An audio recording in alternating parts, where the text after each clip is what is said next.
income from house property.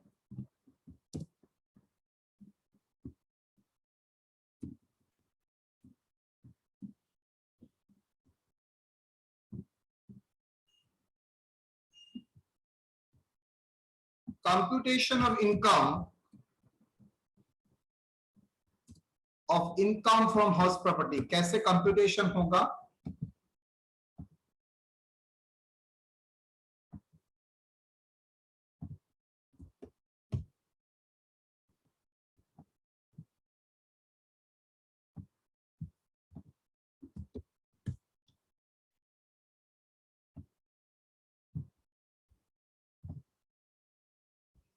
Annual value. Sir थोड़ा सा बड़ा करिए ना सर वर्ड। और बड़ा कैसे करूंगा रे? 50% में दिया हूं, ठीक है। आँख खराब हो यार सर रास्ते से। अब ठीक है? Yes sir.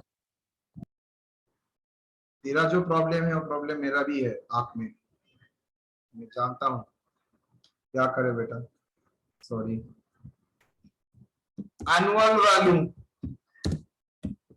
Of the property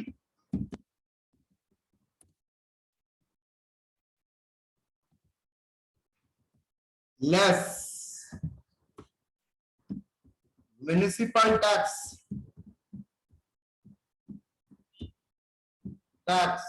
paid by the owner, मतलब by the assessee.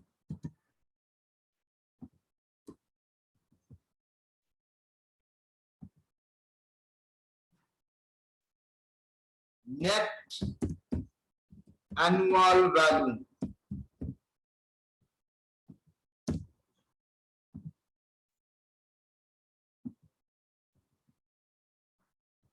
less deduction under section 24.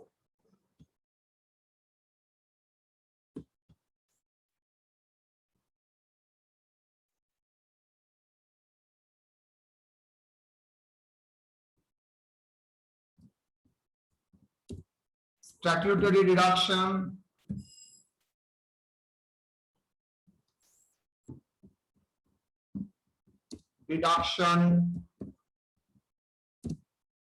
कितना? 30% of net annual value. बोलो जो फिगर आएगा sir,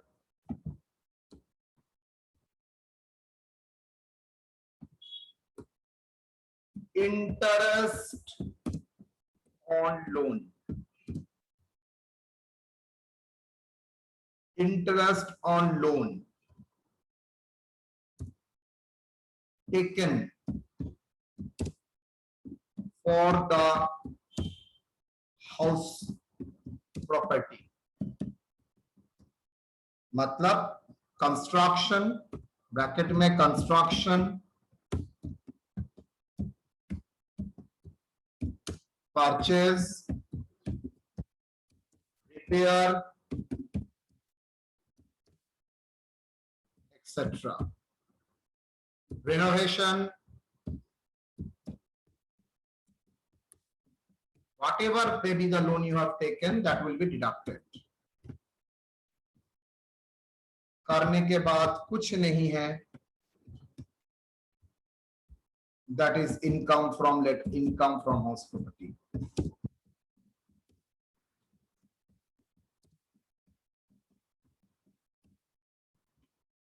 Done? Sir Yes. Sir improvement के लिए अगर लोन लेगा तो सब कुछ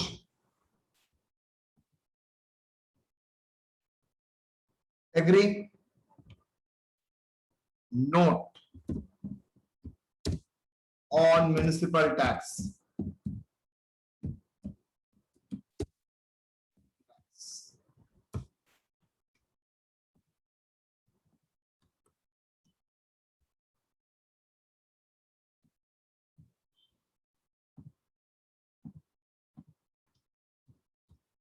municipal tax is deducted on cash basis. इसका मतलब है अगर आप पे करते हो तभी आपको डिडक्शन मिलेगा.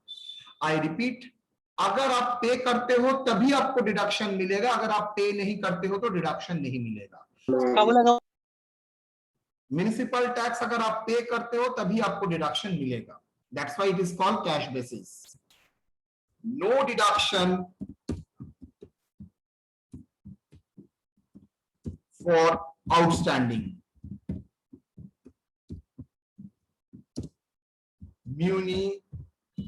municipal tax.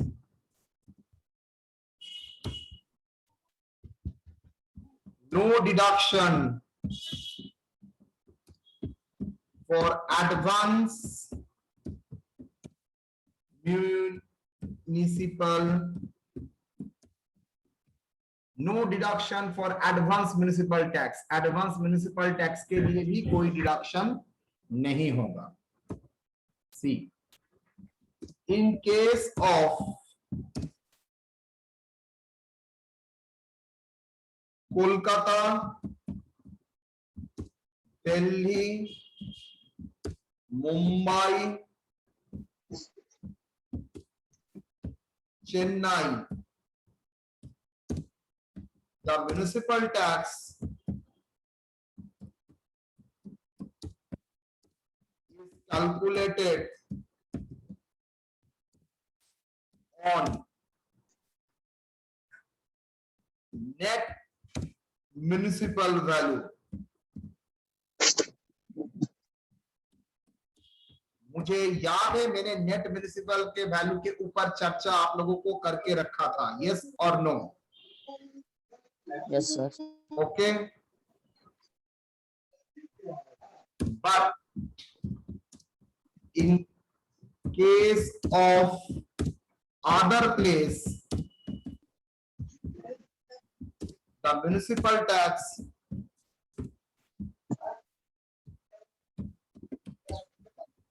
is calculated on gross municipal value.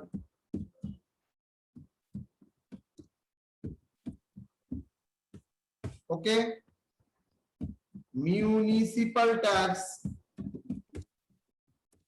includes water tax,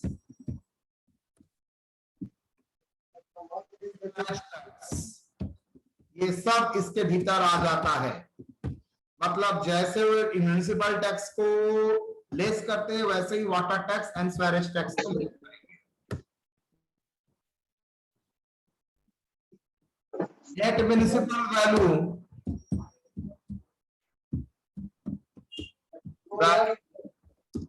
equal to gross municipal value minus 10% of gross municipal value minus water tax and sewage tax.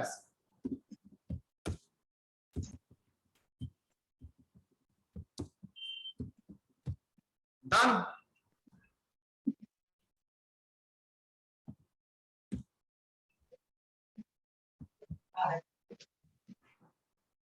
Agree?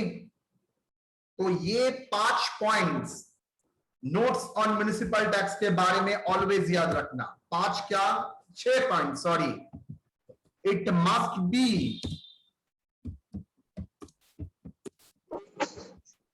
Bye the owner, that is assessee. If municipal tax is paid by the tenant, then no deduction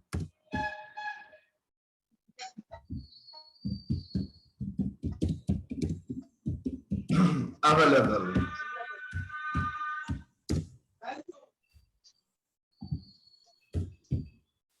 Clear? It must be paid by the assessee. SSC को owner को छोड़ के अगर कोई पे करता है तो उसका डिडक्शन नहीं मिलेगा। सर इसका मतलब क्या होता है, एसएससी अपने पाँव में चल के पेमेंट करेगा? ना ना ना, ऐसा मैंने कुछ बोला ही नहीं। एसएससी का अकाउंट से जाना चाहिए। ओके, तो क्या मैं नेट करता हूं, म्युनिसिपल टैक्स जो होता है उसका लिए डिडक्शन मिलेगा। कलकत्ता, मुंबई, चेन्नई में म्युनिसिपल टैक्स कैलकुलेट होता है net municipal value, other place में म्युनिसिपल ग्रॉस म्युनिसिपल वैल्यू के ऊपर ही कैलकुलेट होता है। ये डिडक्शन मिलेगा on the basis of cash basis. Sir इसका मतलब है एडवांस का भी डिडक्शन मिलेगा? नो, एडवांस का डिडक्शन नेक्स्ट ईयर में मिलेगा, इस ईयर का रिलेटेड नहीं है तो नहीं मिलेगा। Clear sir? Notes on municipal tax related matter इतना ही था। यहां से अगर कुछ आपको पूछना है तो आप पूछ सकते हैं। बोलिए ताज। सर एसएससी अगर रिम्बर्स करेगा म्युनिसिपल टैक्स उसका टेनेंट को, तो एसएससी अगर रिम्बर्स करेगा टेनेंट को म्युनिसिपल टैक्स? अगर सुनो सुनो सुनो, अगर तुम ये मैटर प्रूव कर सकते हो कि भाई मैंने मेरा बिहाफ पे ही पेमेंट किया है, मतलब मैंने ही पेमेंट कर दिया है, then you will get the deduction. भाई आप असेसिंग ऑफिसर को क्या प्रूफ कराएंगे और आपके ऊपर 100% डिडक्शन मिलेगा। लेकिन अगर आपके साथ टेनेंट का एग्रीमेंट है, म्युनिसिपल टैक्स टेनेंट पे करेगा, then you will never get the deduction for municipal tax.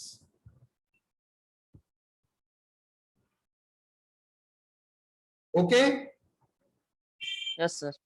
चलिए, तो that is the notes on municipal tax. Now, अब आते हैं purpose, very important, of utilization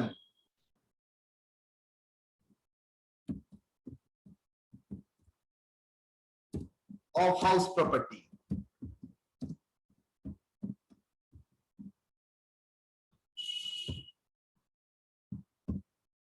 Purpose for utilization of house property. Number A, better एक table करते हैं, हम लोग एक साथ मजा करते करते पढ़ेंगे।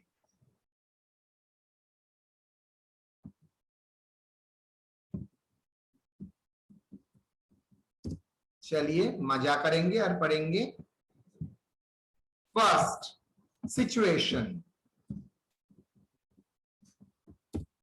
एक एक करके। हाउस प्रॉपर्टी, अच्छा मैं क्या छोटा करके एचपी लिख सकता हूं? Sir yes sir. House property is let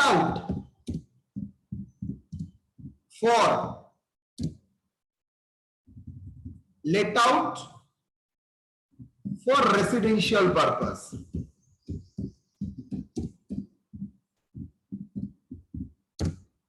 क्या होगा sir? Taxable under income from house property. Clear? अगर वो रेसिडेंशियल पर्पस के लिए किराए में देता है तो income from house property. HP is late out for business,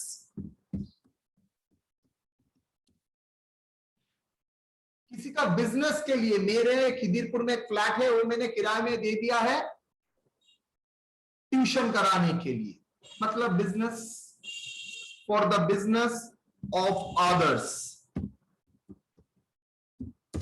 मैंने लेट आउट ही किया है, तो हाउस प्रॉपर्टी का इस्तेमाल लेट आउट पर्पस के लिए ही हो रहा है। Taxable under income from house property. House property is self-occupied. इसका मतलब हाउस प्रॉपर्टी सेल्फ ऑक्युपाइड का मतलब है आप खुद उस प्रॉपर्टी में रहते हैं, आपका खुद का रेसिडेंस है। For residence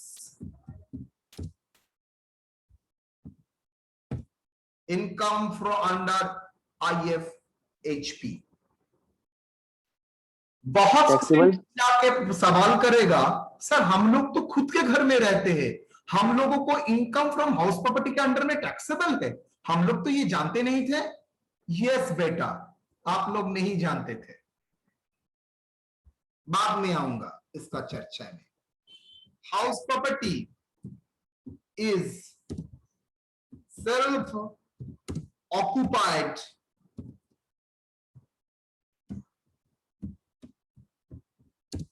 for own business,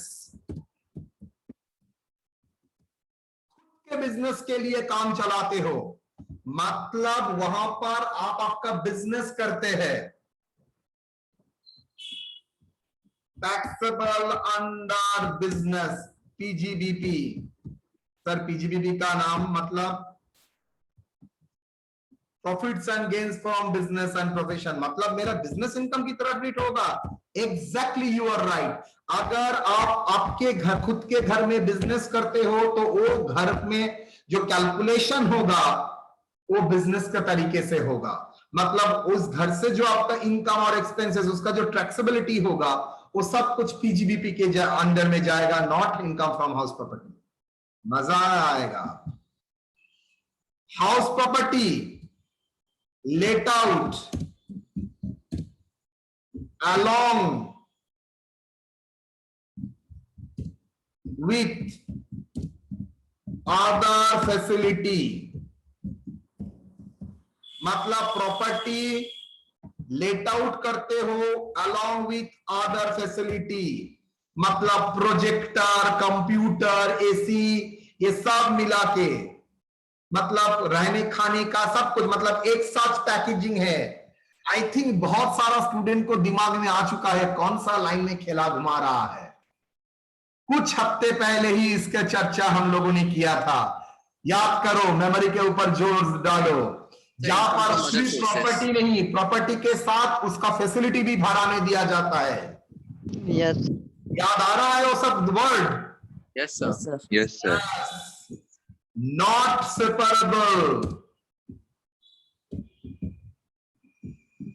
अगर वो सेपरेबल नहीं है, मतलब अलग अलग नहीं कर, सेपरेबल मतलब नॉट सेपरेबल। क्या सेपरेट करना चाहते हो? मतलब हाउस प्रॉपर्टी एंड फैसिलिटी अलग अलग रेंट नहीं चार्ज करता है, consolidated rent, not separable, that is consolidated rent. Bifurcation, division of rent not possible. कितना फैसिलिटी के लिए है और कितना हाउस के लिए है, नॉट पॉसिबल। देन टैक्सेबल तो होगा ही, कहां पर? Other source. Taxable under IFOS व PGBP, जिसका जो है।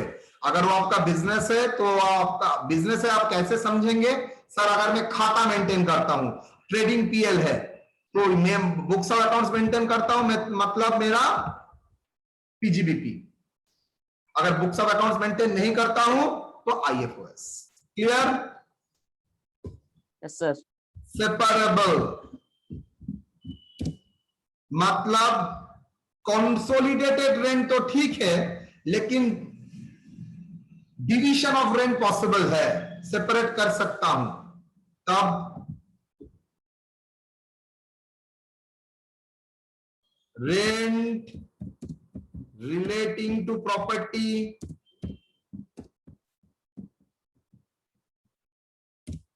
Under income from house property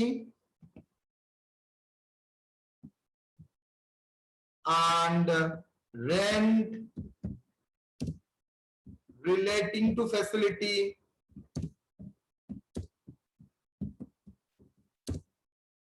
कहां पर? Under IFOS। ठीक है, मैं एक काम करता हूं, मुझे क्यों लग रहा है इसको एक कैटेगरी में नहीं डाल के इसको दो कैटेगरी में डालिए सर, समझने में आसानी होगा।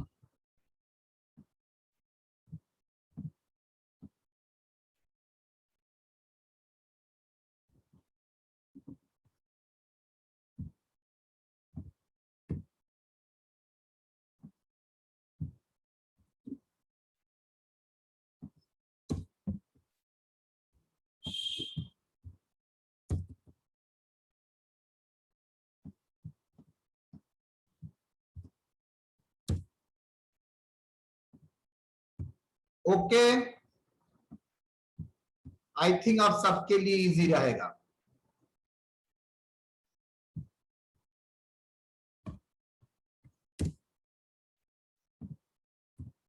क्लियर और not? Yes sir.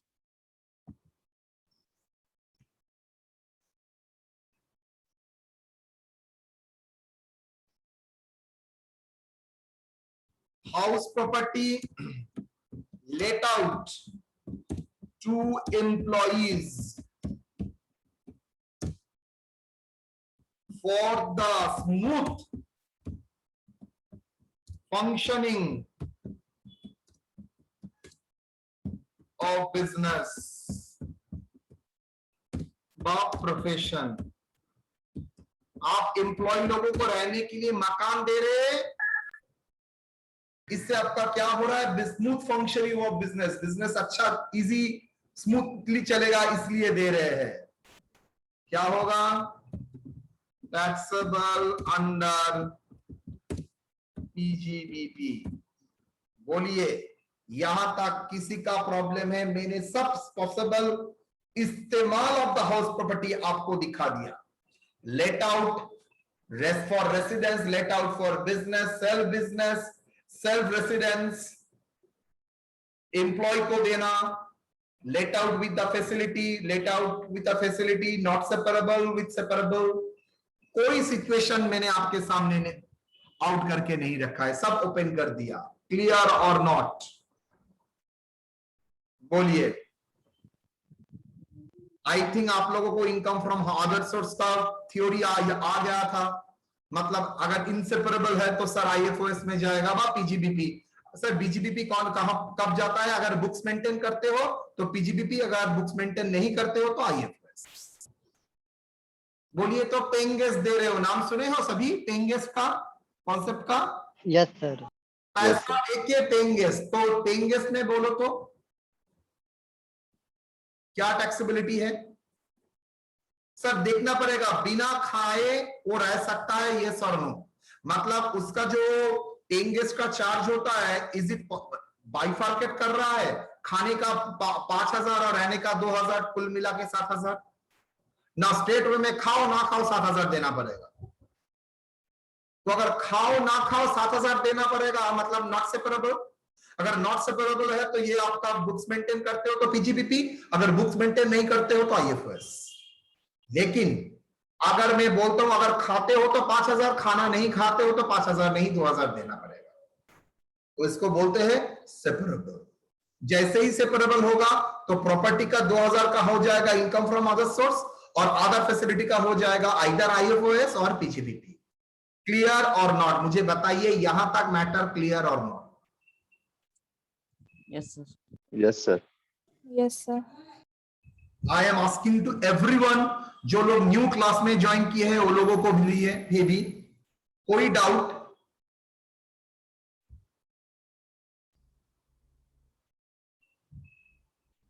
Any problem? No, sir.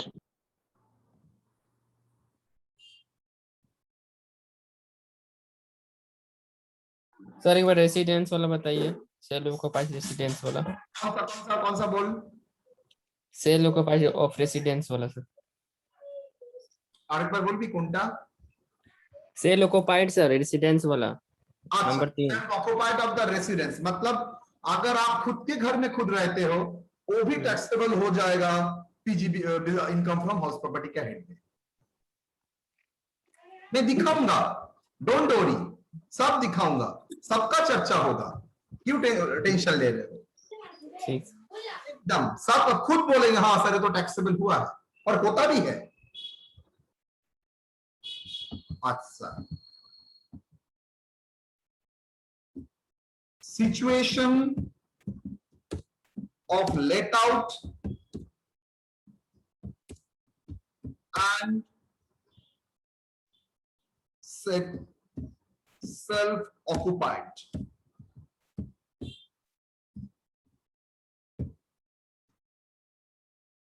मतलब मैंने बोला था let out and self occupied. अब मैं सिचुएशन आपके सामने रखूंगा जहां पर क्या क्या सिचुएशन हो सकता है मैं आप लोगों को दिखाऊंगा। एक,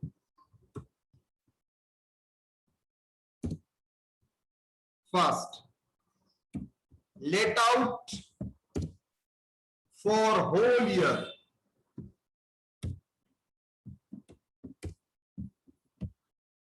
ये एक सिचुएशन हो सकता है। Let out part of the year and vacant part of the year.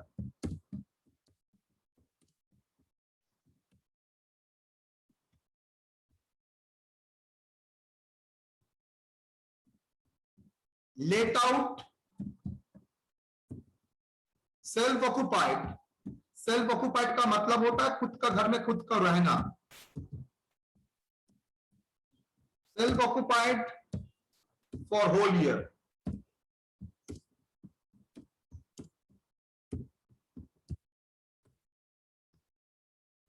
Self-occupied part of the year and let out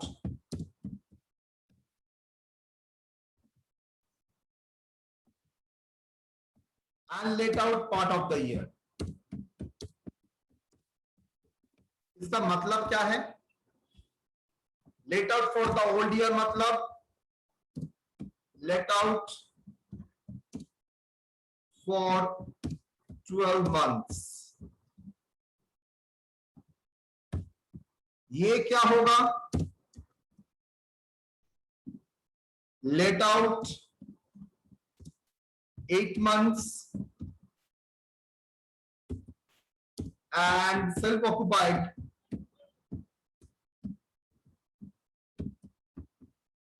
4 months. Self-occupied whole year. Self-occupied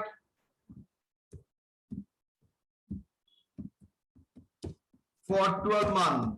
जैसे हम लोग रहते हैं 12 महीने ही तो हम लोग घर में रहते हैं। Self-occupied part of the year and let out part of the year.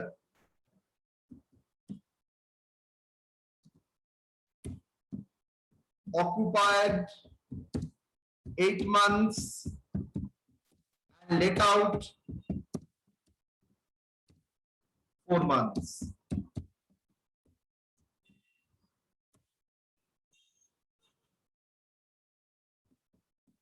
Self-occupied for more than one house property. मतलब 2-4 बिल्डिंग में रहते हो आप। 3 बिल्डिंग में आप आपका सेल्फ ऑक्युपाइड बना के रखे हो।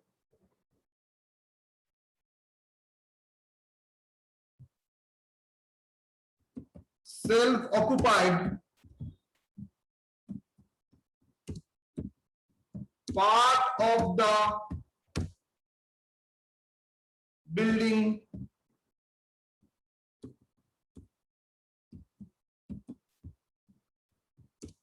and part let out. Example, ground floor मतलब आपका 2 स्टेटेड बिल्डिंग है, ग्राउंड फ्लोर लेट आउट। आप लोग जानते हैं सर ये तो कॉमन है, and first floor self occupied.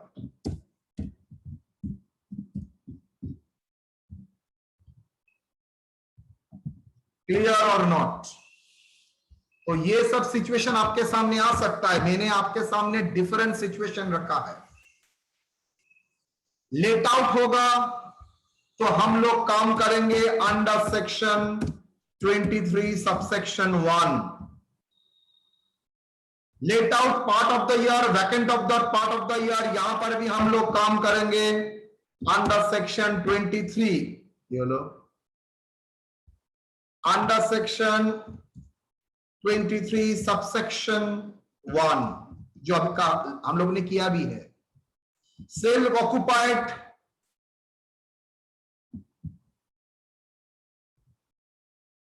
One, self occupied और 2, एक बार 2 सेल्फ ऑक्युपाइड हाउस प्रॉपर्टी हम लोग ट्रीट करेंगे under section 23 subsection 2। Self occupied for the part of the year and let out part of the month, मतलब 8 महीना आप थे और 4 महीना आप किराए में दिए थे। Under section 23 subsection 3। Self occupied for the more than one house property, मतलब more than not 1, 2, 2 से ज्यादा आपका सेल्फ ऑक्युपाइड प्रॉपर्टी है तो क्या करेंगे?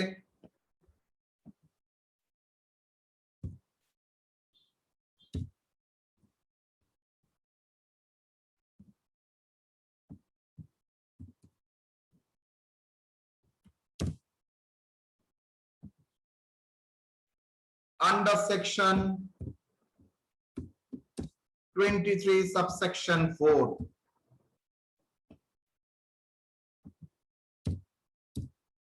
अगर सर बिल्डिंग का एक हिस्सा सेल्फ ऑक्युपाइड और दूसरा हिस्सा लेट आउट,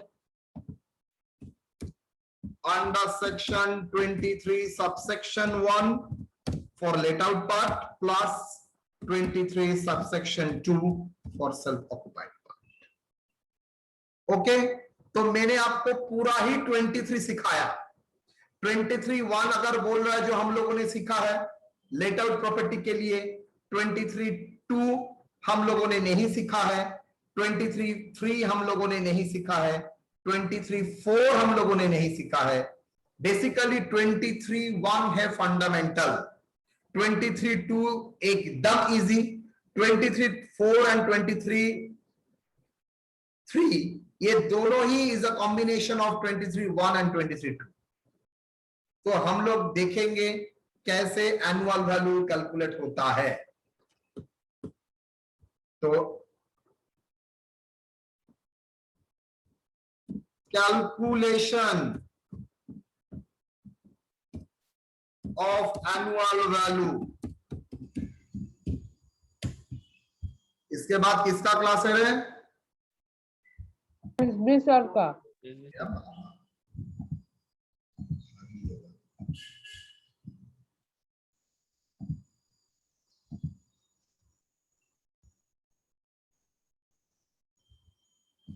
देखते हैं।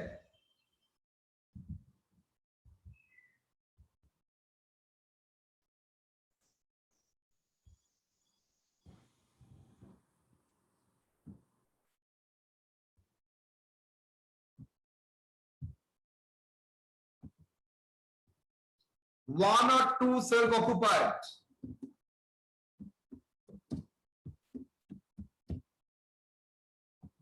अगर 1 और 2 सेल्फ ऑक्युपाइड हाउस प्रॉपर्टी है उसका एनुअल वैल्यू का कैलकुलेशन कैसे होगा? सर इससे पहले तो आपको और एक चीज बताना चाहिए था, आपने ठीक ही गौर किया है क्या? अगर प्रॉपर्टी आपका पूरा लेट आउट रहता है,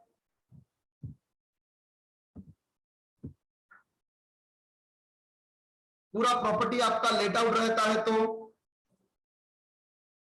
फॉर होल ईयर दो सिचुएशन, लेट आउट और वैकेंट, यहां पर हम लोग कौन सा सेक्शन ऑपरेट करेंगे?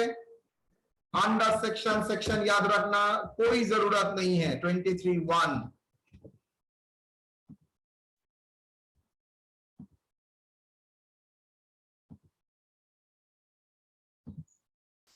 कल हाउस प्रॉपर्टी का 2 नंबर क्लास था ना?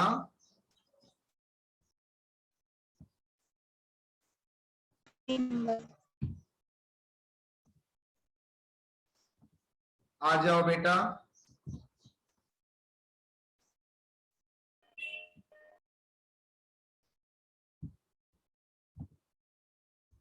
डन। ये तो ऑलरेडी हम लोगों ने डिस्कस करके रखा ही था कल। यस और नो? अगर लेट आउट होता है तो सेल्फ ऑक्यूपाइड, वैकेंट होता है तो कैसे ट्रीटमेंट होगा, उसका डिस्कशन तो हम लोग कल कर चुके थे। यस और नो? देखिए Yes, sir. तो किए थे तो Yes, sir. now 1 or 2 self occupied house property for the whole year। अगर एक और दो सेल्फ ऑक्युपाइड होता है फॉर द होल ईयर, कैसे करेंगे? अंडर सेक्शन 23 सबसेक्शन 2 ऑपरेट करेगा। क्या इंटरेस्टिंग प्रोविजन है देखो।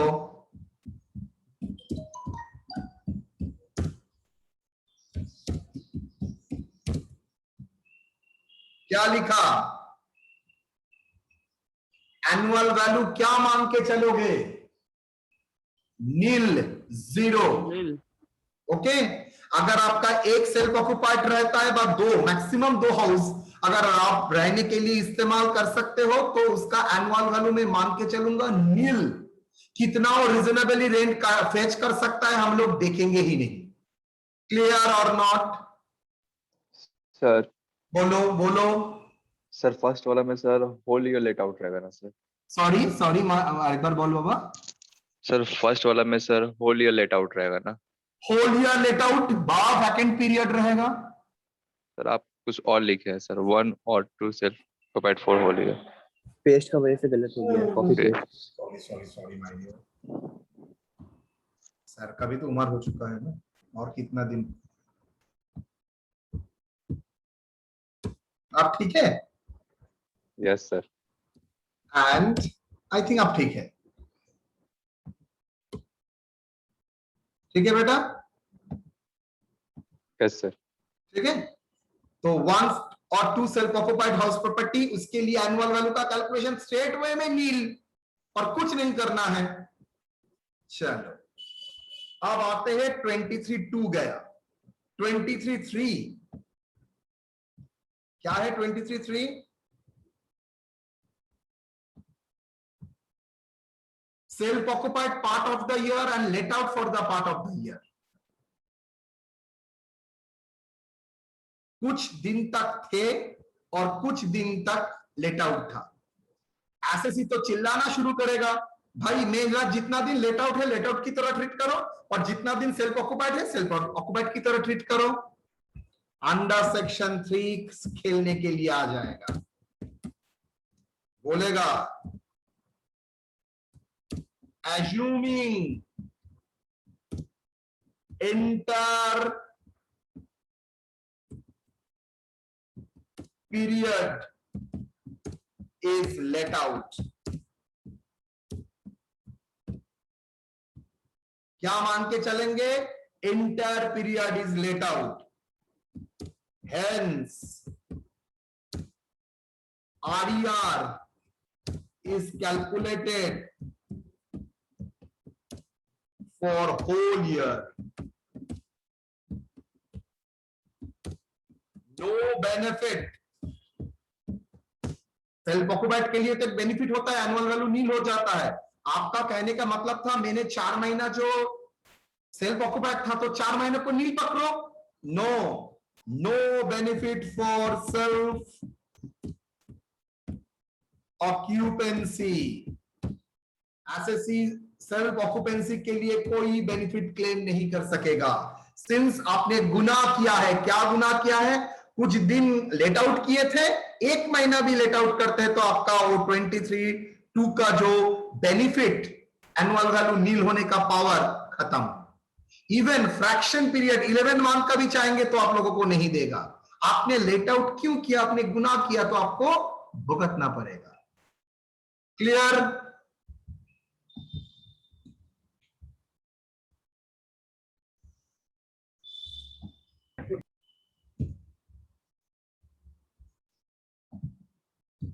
Self occupied more than 2 house property under section 23(4). Under section 23(4). How more than 2 house property, because 2 house के लिए तो क्या है, एनुअल वैल्यू नील है। More than 2 house property is treated as deemed. Deemed मतलब अंडा नहीं, डीम्ड मतलब एज इफ एक्चुअल में नहीं है, लेकिन मैं मान के चलूंगा टू बी लेट आउट। मैं मान के चलूंगा ये लेट आउट है। इवन सर लेट आउट नहीं है, सर रेंट तो नहीं मिलेगा। भाई एनुअल वैल्यू कैलकुलेट करने के लिए क्या सिर्फ रेंट का जरूरत होता है, और कोई आइटम नहीं है बेटा? क्या आइटम है? यस सर, और एक आइटम है, annual value is calculated based on reasonable expected rent RER। Because उस सिचुएशन में तो आपको रेंट रिसीव नहीं मिलेगा, तो रेंट कैसे, टैक्सेबिलिटी एनुअल वैल्यू कैलकुलेट करेंगे कैसे? सर एनुअल वैल्यू करने का कोई ऑप्शन नहीं है, बिकॉज हमारे पास कोई तरीका ही नहीं है। इन दैट सिचुएशन हम लोग के पास एक ही ऑप्शन पड़ा रहता है, रीजनेबल एक्सपेक्टेड रेंट को ही हम क्या मान के चलेंगे, that is the annual value. Clear और नॉट? आपका 4 हाउस प्रॉपर्टी है, उसमें 2 4 नहीं आप रहते हैं, 2 को मान के चलिए आप सेल्फ ऑक्युपाइड, जो भी एनीवन, किसको मानेंगे इसमें कोई डिबेट नहीं है, जो हाईएस्ट है उसको ही मानिए, और बाकी जो 2 है उसको मानिए deemed to be let out. दोनों को जो सेल्फ ऑक्युपाइड मानेंगे उसमें एनुअल वैल्यू नील हो जाएगा, और बाकी जो सेल्फ ऑक्युपाइड है लेकिन आप मानेंगे deemed to be let out, जिसका एनुअल वैल्यू कैलकुलेट होगा on the basis of reasonable expected rent, because there is a no rent received. Clear और not? Done? Yes, sir.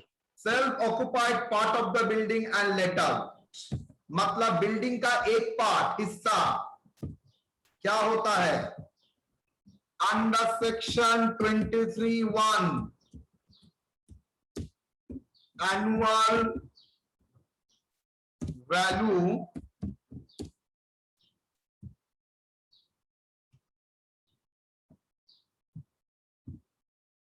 For let out portion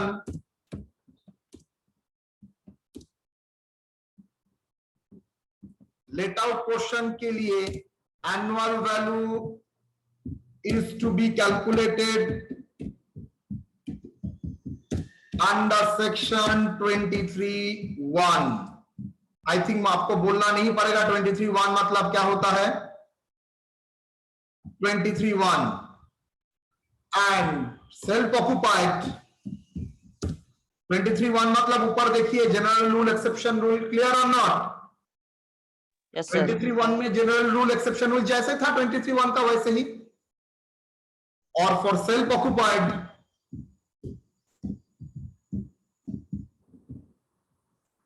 क्या होगा? Nil. Annual value is to be calculated under section 23 subsection 2। आया समझ में? मतलब मैंने बोला था 23(1) और 23(2) का कंबाइंड ऑपरेशन होगा, मैंने समझा दिया आप लोगों को। मतलब एनुअल वैल्यू कैलकुलेट करने का तरीका जो है 23(1) में ही था, बाकी सब में नील और कुछ नहीं है। 23(3) में जैसे 23(1) होगा सेम प्रोसेस फॉलो होगा, 23(4) में भी सेम प्रोसेस, और यहां केस में तो सेम ही है। बोलिए, कोई क्वेश्चन, एनी क्वेरी? तो मैंने सब आप लोगों के सामने आज का क्लास बड़ी वाइटल था, म्युनिसिपल टैक्स के ऊपर डिस्कशन कर लिया, different purpose of use annual house property calculate कर लिया, डिफरेंट पॉसिबल सिचुएशन मैंने आपके सामने रख लिया। तो यूटिलाइजेशन को मैं लास्ट में रखता हूं।